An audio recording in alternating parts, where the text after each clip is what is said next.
Au Canada, il existe le comité sur la situation des espèces en péril qui a comme rôle de déterminer le statut de chacune des espèces. Et pour toutes les espèces qui subissent un déclin important de leur population, comme c'est le cas pour le martinet ramoneur, eh bien, ils établissent un classement.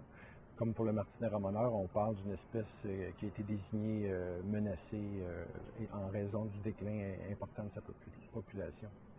Menacé, ça veut dire qu'il risque de disparaître? C'est ça que ça veut dire concrètement? Oui, c'est effectivement ça. L'espèce pourrait disparaître si la population continue à diminuer de façon aussi importante. Et quand on dit ça, on parle du Canada entier.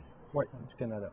Mais la situation est un peu la même aux États-Unis. Au Canada, on estime que la population a baissé d'environ 95 depuis 1968, en fait depuis qu'on a des données, donc c'est une baisse majeure.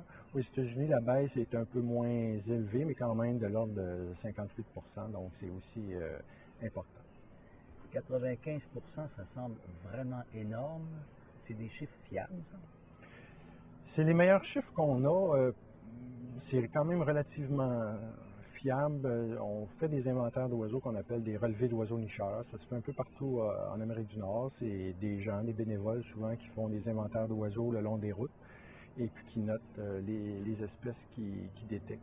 Et puis à la longue, avec ces données-là, on peut faire des statistiques. On s'aperçoit que dans les années, fin des années 60, 68, il y avait beaucoup plus de martinets qu'il y en a présentement. Le martinet ramoneur s'alimente d'insectes qu'il capture au vol. On appelle ça des insectivores aériens. C'est le cas aussi des hirondelles, des engoulevents, des moucherolles. L'ensemble de ces espèces d'oiseaux-là qui se nourrissent d'insectes qu'ils capturent au vol est en déclin.